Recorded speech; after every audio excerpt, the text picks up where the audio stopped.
Hola amigos, soy José Antonio García Rivas. Estoy compartiendo con ustedes la síntesis del libro de Bioenergética de Alexander Lowen. En el video anterior empezamos a hablar del capítulo 2, de lo que es el flujo energético y la orgona. Solo que tuve que interrumpir el video y esta es la continuación. Este es el capítulo 2b. Entonces vamos a continuar. En el capítulo anterior hablamos de cómo la cultura puede, de alguna manera, la estructura rígida de las culturas puede bloquear la expresión del individuo, provocando después trastornos y contracciones crónicas corporales en el individuo. Y leí este enunciado, dice: todo tratamiento terapéutico se encuentra con la dificultad de que la cultura en que vivimos no está orientada hacia la actividad y el placer creador.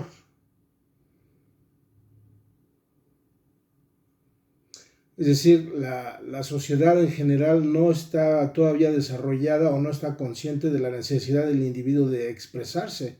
Hasta ahorita ha sucedido al revés. El individuo se ha tenido que encajar a la maquinaria de la sociedad y ha tenido que olvidar y bloquear, retener y someterse a esta estructura rígida. Vamos a continuar con lo que es el concepto del flujo o circulación de la energía. Se indica un movimiento interior del organismo que podría compararse con la circulación de la sangre. Es decir, la sangre puede ser vista o es vista como más que un simple medio, es el fluido energéticamente cargado del cuerpo.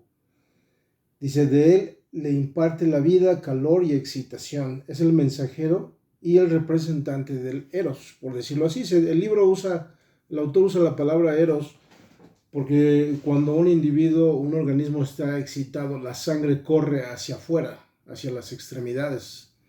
Dice, la excitación sexual se produce sincrónicamente con una más intensa circulación sanguínea hacia la periferia del cuerpo, especialmente hacia las áreas erógenas.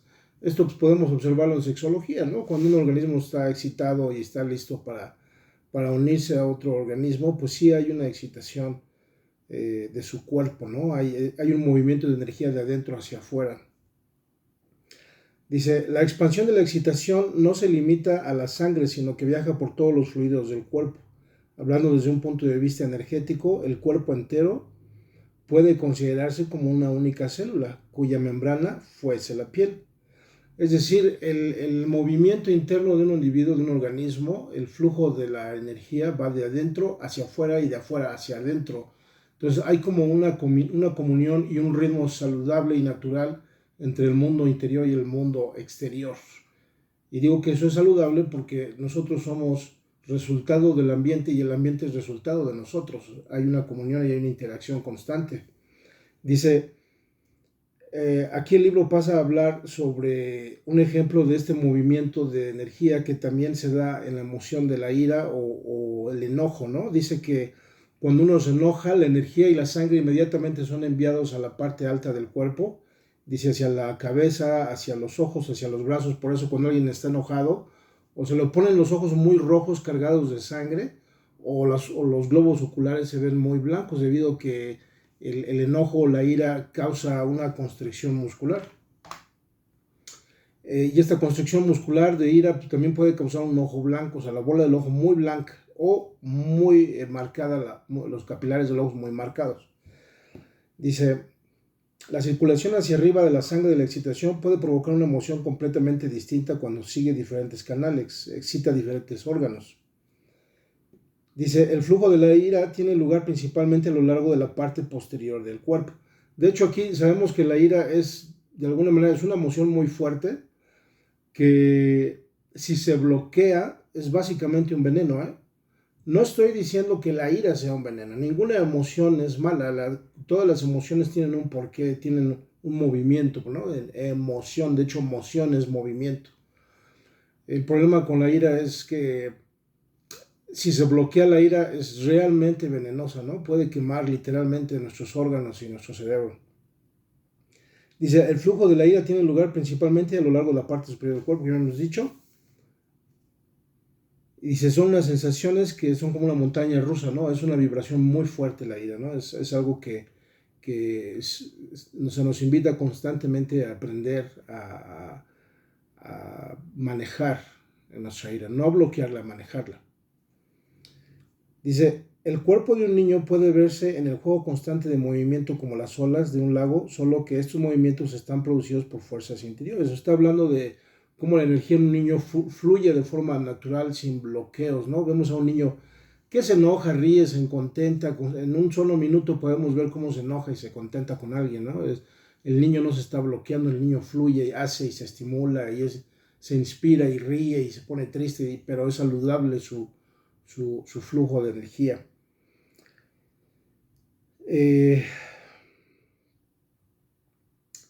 Dice aquí el autor, dice, la fusión de los elementos consistentes e inconsistentes, o sea, voluntarios e involuntarios, da lugar a movimientos que tienen un valor emotivo, pero que son acciones coordinadas y eficientes.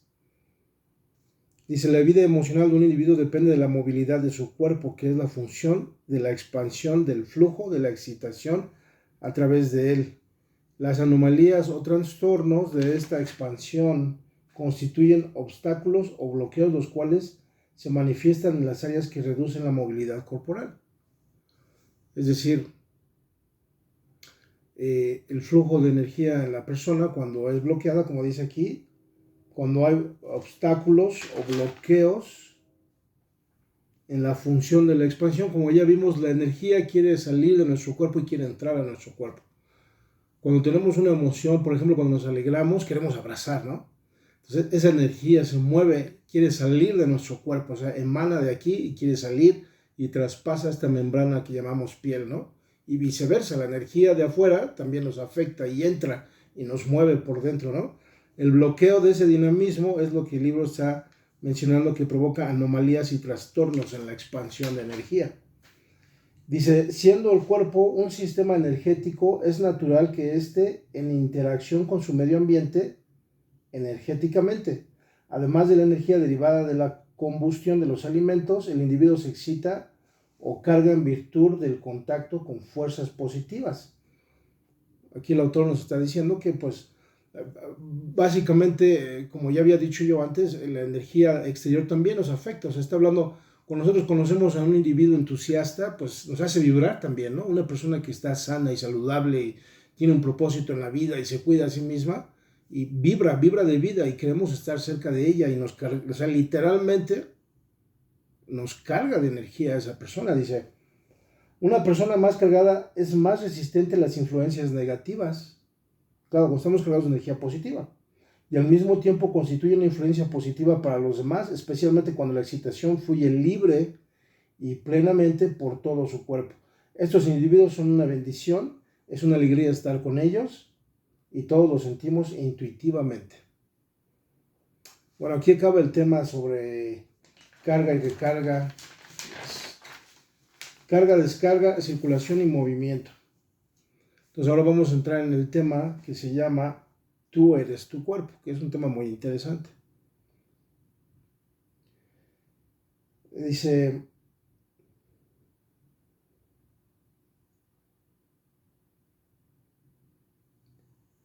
Dice, todos quisiéramos ser y sentirnos más vivos, meta a la que puede ayudarnos a llegar la bioenergética. La bioenergética, su intención es ayudarnos a regular este fluido de energía, a quitarnos bloqueos, ¿no? Vamos a continuar. Dice, si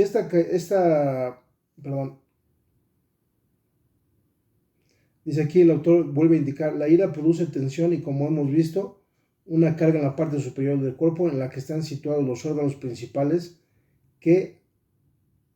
del ataque de los dientes, los órganos principales del ataque de los dientes y los brazos.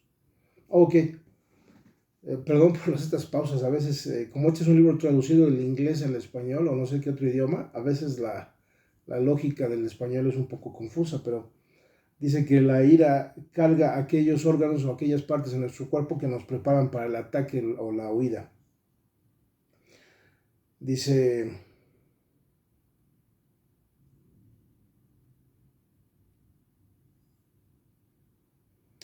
Aquí en este tema de tú eres tu cuerpo, el autor nos está compartiendo eh, cómo nuestra conciencia afecta a nuestro cuerpo, ya sea por disociación o una asociación anómala. Y aquí usa el ejemplo de un niño, ¿no? Un niño grande y gordinflón, dice, desalineado y flojo de su ropa, dice, cayó entonces en cuenta que había adoptado inconscientemente la actitud de ser un muchacho rollizo, gordo y blanduzco o blanducho, para oponerse a los continuos requerimientos de sus padres, que se desarrollase como era debido y se hiciese un hombre y fuese una persona sobresaliente. Dice, nadie puede triunfar en la vida estando en conflicto consigo mismo. El esfuerzo por imponerse al cuerpo tiene necesariamente que fracasar. O sea, básicamente habla de un muchacho gordito, desalineado, flojo y fodongo en su vestimenta. Habla de que como la fuerza de los padres de constantemente decirle, yo quiero que tú seas esto, yo quiero que tú conviertas en esto y quiero que sigas este camino, le quita al individuo la capacidad de elegir y de expresarse como él es, su unicidad, esa persona única que él es. Entonces, de alguna manera, el desarrollar gordura tiene que ver con esto, ¿no? Y a lo mejor esto va un poquito para mí, ¿no? Dice, cayó entonces en cuenta que lo había adoptado inconscientemente la actitud de ser un muchacho rollizo, gordo y blanducho para oponerse a los continuos requerimientos de sus padres de que se desarrollase como era debido, debeísmos, ¿no? Entonces, el muchacho al bloquear por ir en contra de los padres, y no que vaya en contra en forma irracional, sino decir, oye, yo tengo voluntad, déjame ser, yo sé que tú quieres que yo sea esto, pero esto yo soy, no, yo no soy eso, ¿no?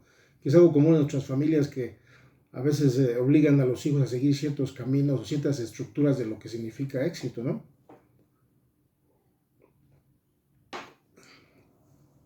Dice aquí, nadie puede triunfar en la vida estando en conflicto consigo mismo. El esfuerzo por imponerse al cuerpo tiene que necesariamente que fracasar y se refleja corporalmente, ¿no? Continuamos. Aquí hay otro punto interesante, dice, la edad adulta requiere de que el individuo sea independiente y que se sostenga por su propio pie y asuma la responsabilidad de satisfacer sus necesidades y deseos.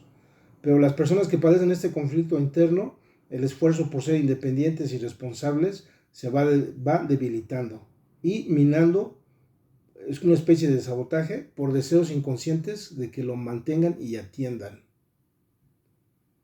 ¿Ok? Entonces, a veces la estructura social o familiar, o interna familiar, obliga al individuo a ser de cierta forma, ¿no? Entonces aquí el autor está redundando en lo que ya hablamos.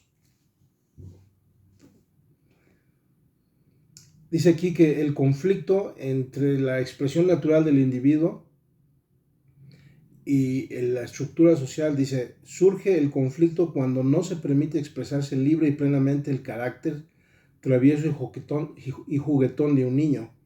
La represión de su curiosidad sexual y de sus inclinaciones euterapéuticas no eliminan estas tendencias. Están sepultadas y apartadas de la conciencia. Entonces hay una disociación con la conciencia cuando uno obliga a los niños a ser de cierta forma y no dejarlos ser. Interesante. Producimos una guerra interior en los niños al ser así.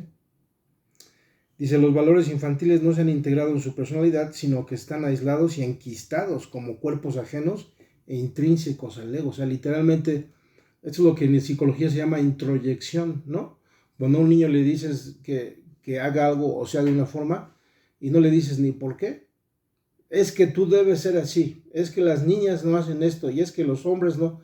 Entonces lo introyectamos con ideologías que él no comprende, pero él quiere honrar, ¿no? Él quiere cumplir con esas ideologías, pero no sabe cómo, no sabe ni por qué están ahí, pero quiere cumplirlas. Y esas ideologías inyectadas se convierten en introyecciones, que son básicamente, cuando te comes una piedra, pues no la puedes digerir y esa piedra va a estar ahí en tus intestinos molestándote toda la vida. Continuamos.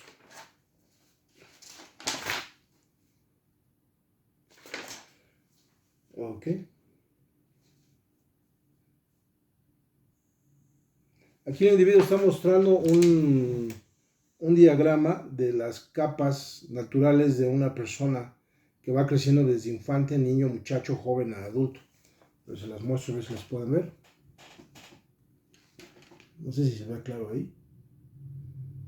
Pues básicamente son círculos concéntricos. En el centro está el infante, luego sigue el niño, el muchacho, el joven y el adulto, ¿no?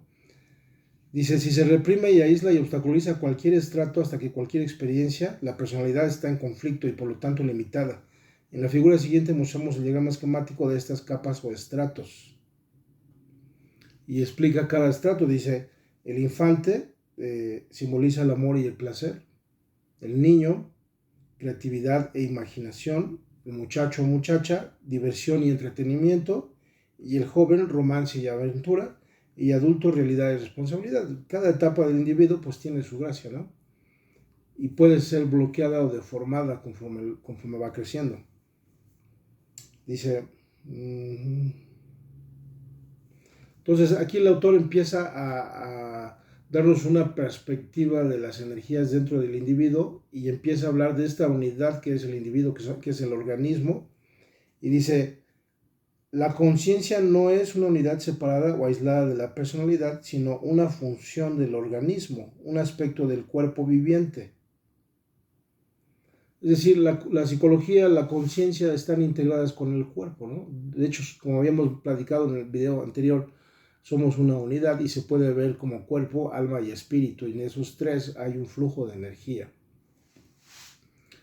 Dice,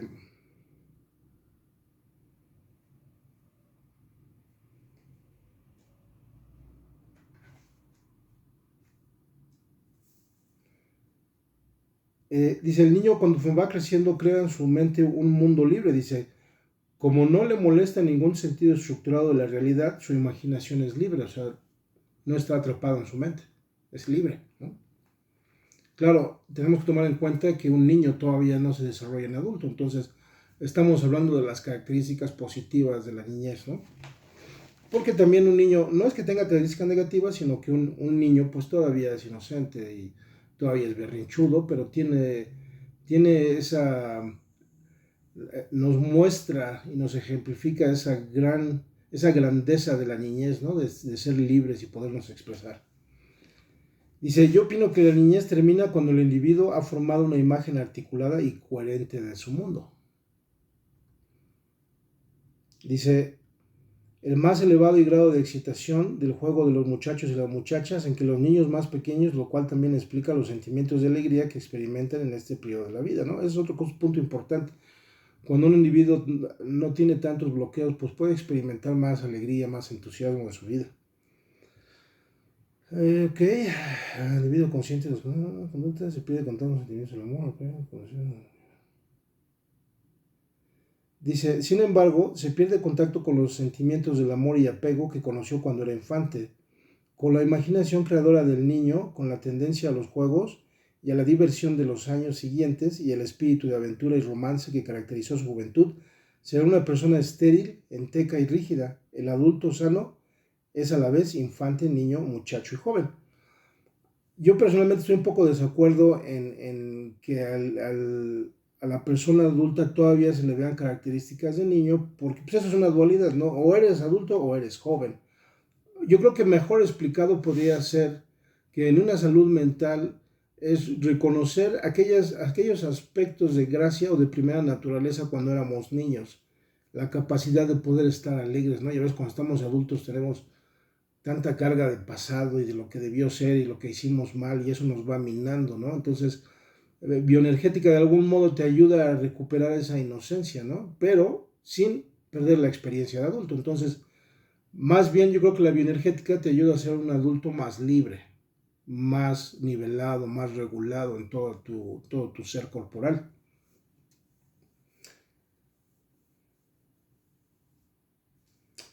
Ok, pues bueno, ese es el final del tema que estábamos viendo, que es tú eres tu cuerpo, ¿no? Que nos hace conscientes de cómo la mente, la psicología, el cuerpo, las sensaciones, son una unidad, no hay separación de Dios. Nosotros somos los que hacemos la separación. El siguiente tema se llama mente, espíritu y alma.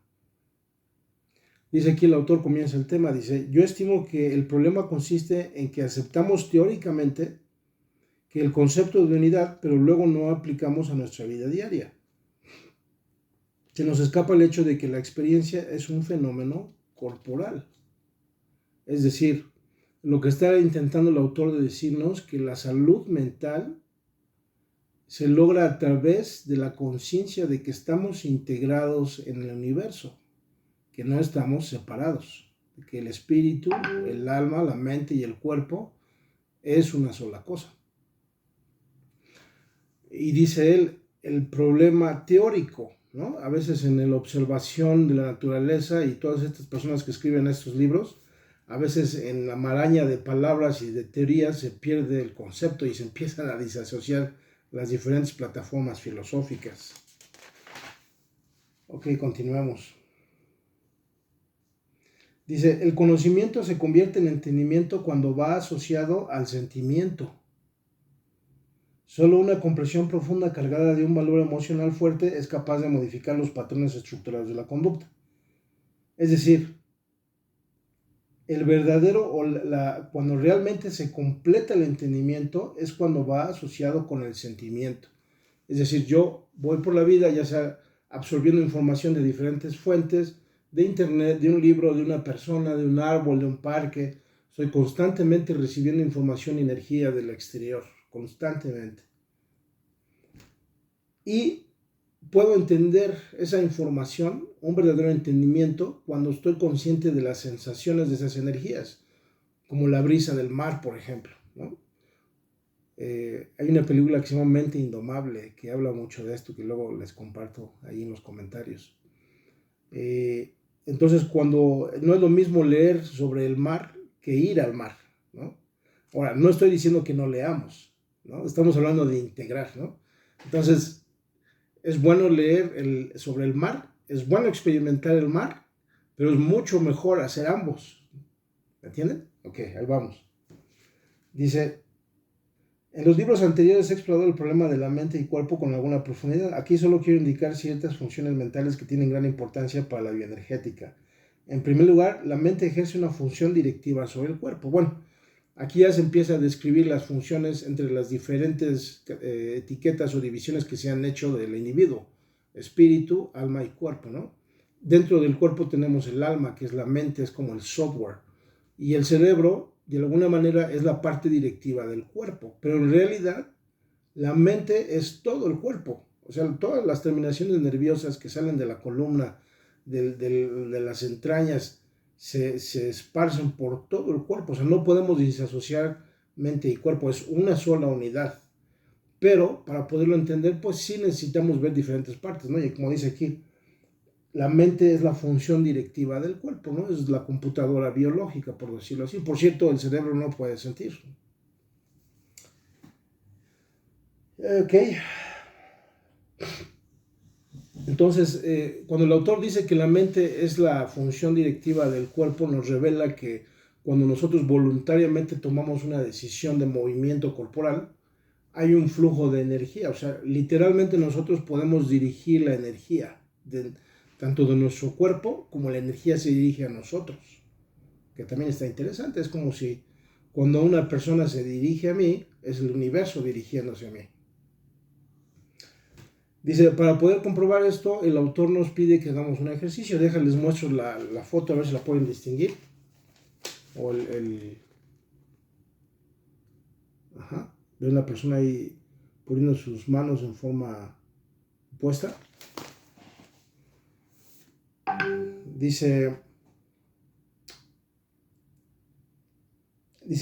Nos dice que apretemos las manos, dice que hagamos este movimiento y que luego lo regresemos hacia atrás y la sostengamos así, sin tocar el pecho, y la sostengamos así durante un minuto aplicando una fuerza uniforme, no demasiada, pero que podemos mantenernos un minuto así, apretando nuestras manos encontradas durante un minuto. Nada más que aquí voy a aprovechar el tiempo del video, lo voy a hacer ya. Y después se dice que las estiren y sientan ustedes cómo en ese minuto la mente mandó energía y mandó sangre a las manos y a los antebrazos para mantener esa fuerza. Y literalmente puedes tú sentir una como bola calientita de energía, porque yo la siento ahí. Con ese poquito tiempo que lo hice, ya sentí, claro, entre más lo haces es más fuerte. Estás mandando energía para que se mantenga esa fuerza y puedes sentir esa energía, ese calorcito del que habla el autor Alexander Lowen. Continuamos.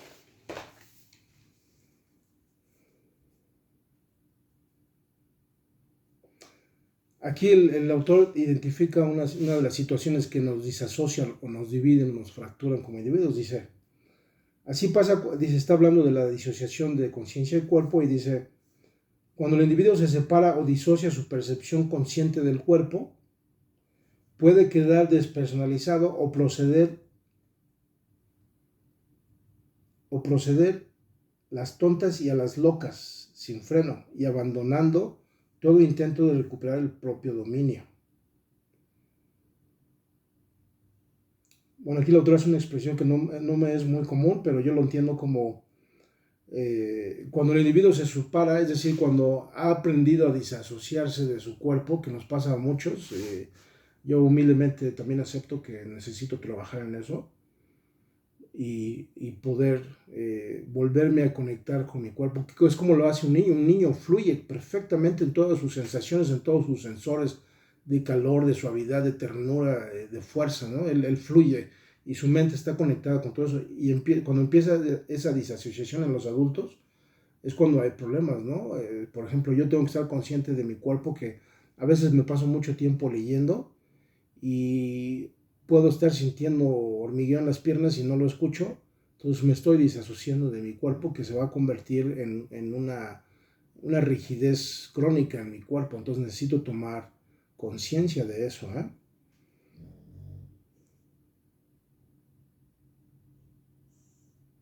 Otra parte interesante, aunque esta no es en las extremidades, es a nivel psicológico, dice, también reprimen su conciencia del dolor como cuando han experimentado un desengaño. Por ejemplo, en una relación, cuando a veces la pareja pues no ha sido fiel, y es muy fuerte esa disilusión en mucha gente, ¿no?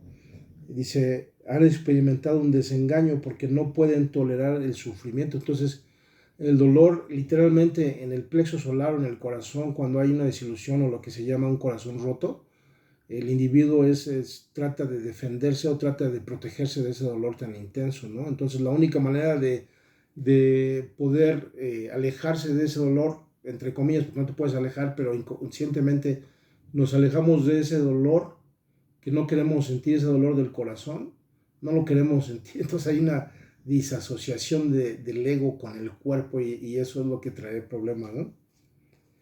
Dice, la mente y el espíritu están también relacionados. El grado de espíritu que tiene el individuo está determinado por su vivacidad y vibración, es decir, por el grado de energía que tenga. Aquí ya se mete el autor con cosas ya un poco religiosas, que yo la verdad estoy de acuerdo a casi en la mayoría de las ideas que él expone aquí. Dice, cuando la persona excita su energía, aumenta también, cuando la persona se excita y su energía aumenta, también se eleva su espíritu. Se eleva su espíritu, o sea, cuando estoy contento, positivo, me vuelvo más consciente de la vida. Está interesante eso, ¿no? Esto es lo que queremos decir cuando llamamos exaltada a una persona. Y hasta un caballo. Dice, por tanto, yo definiría el espíritu como la fuerza vital de un organismo manifestada en su autoexpresión del individuo. Ok, seguimos. Dice, la fuerza o espíritu vital de un organismo ha sido asociada con su respiración. En la Biblia se dice que Dios sopló el espíritu sobre una pella de barro, ¿no? Cuando hizo Adán en el Génesis. Esto está muy interesante porque nos hace pensar que el espíritu, que está asociado a nuestra psicología, el alma y al cuerpo, también está conectado con una conciencia más grande. Muchos le dicen Dios, otros universo, inteligencia suprema, Krishna, Cristo, como ustedes le quieran decir. Y digo que es interesante porque hace una diferenciación entre la vida del espíritu y la vida interna del organismo. Es como si fueran dos cosas diferentes, ¿no? es como decir, cuando el espíritu está bien, entonces el alma está bien y el cuerpo está bien, y viceversa. Cuando el cuerpo está bien, la mente está bien y el espíritu está bien. Eso es interesante. Dice, la fuerza o espíritu vital del organismo ha sido asociada con su respiración, ¿no? Por eso habla del soplo de cuando Dios agarró a Adán y hizo un muñequito y le sopló la vida, ¿no? Porque, de hecho, esto todavía es un misterio para la ciencia. No hemos podido poner en palabras qué pasa exactamente, ¿no? Pero una persona puede estar en coma, o sea, su corazón late y hay actividad cerebral hasta cierto grado, pero no está consciente. Ahora, ¿cómo es posible que cuando se fecunda un óvulo y llega un espermatozoide, cómo es posible que se le considere vivo, ¿no? O un bebé cuando nace, ¿no? O sea, esa vida que tiene eh, parece estar impulsada o es funcional gracias al espíritu. Sin el espíritu seríamos unas máquinas biológicas, pero el espíritu nos hace humanos. Está interesante este concepto. Dice, afortunadamente todos coinciden en considerar el alma como algo que está en el cuerpo. Yo también coincido. Para mí el alma es como las apps en un celular. El celular tienes lo que es la parte dura o lo que es el hardware, como le dicen los ingenieros, y las aplicaciones. Las aplicaciones representan el alma, que es la configuración neurológica del cerebro, todos los programas, todo el sistema de creencias. Ese es el alma, esa es la energía neurológica dentro del cerebro. Pero la chispa divina es lo que decimos espíritu. Que como dije, ya aquí se mete uno con algo ya religioso y todavía hay misterios en todo esto, ¿no? Dice,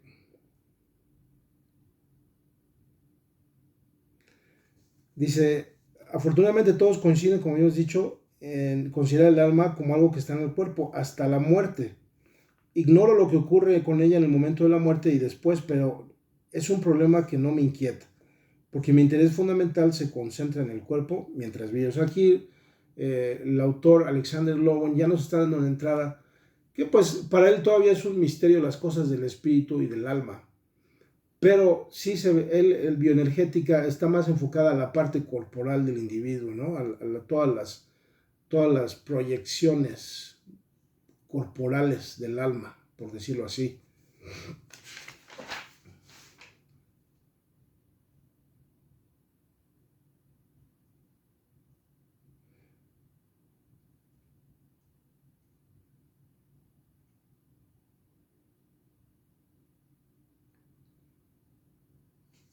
Aquí el autor dice esto, dice, yo considero el alma como el sentimiento que tiene el individuo de ser una parte de un orden más vasto o universal.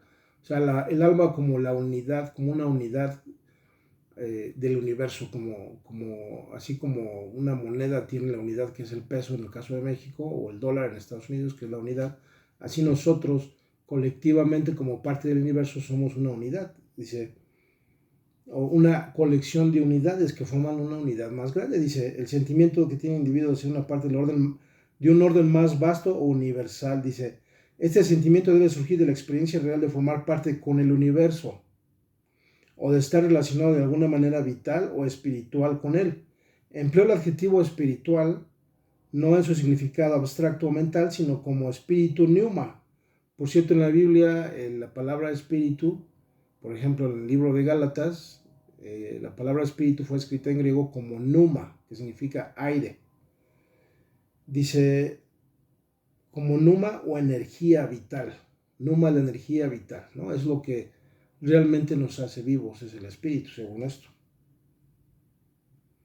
Dice, según veo yo las cosas, el individuo aislado, enajenado, desconectado, carece de la animidad que siento presente en las personas que se consideran parte de algo grande, más grande que ellas. O sea, dice, un individuo aislado, enajenado, desconectado, como ha pasado aquí con la pandemia a nivel mundial,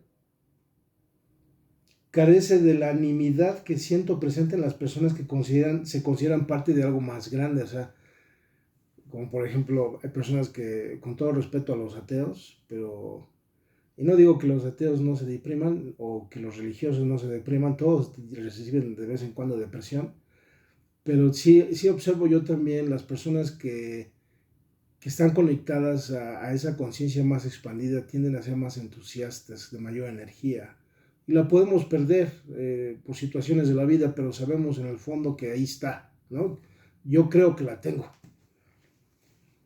Y bueno, es el final de ese tema, el tema que hemos visto que fue tú eres tu cuerpo, ¿no? Y cómo la bioenergética va a estar enfocada en la parte corporal, ¿no? Sí hace mención de conceptos más elevados como el alma y el espíritu y cómo se influencian los tres, entre los tres, pero el autor nos dice, yo voy a estar enfocado en la parte corporal. El siguiente tema es la vida del cuerpo, el ejercicio bioenergético. Lo voy a hacer en el siguiente video porque no quiero hacer muy grandes estos videos.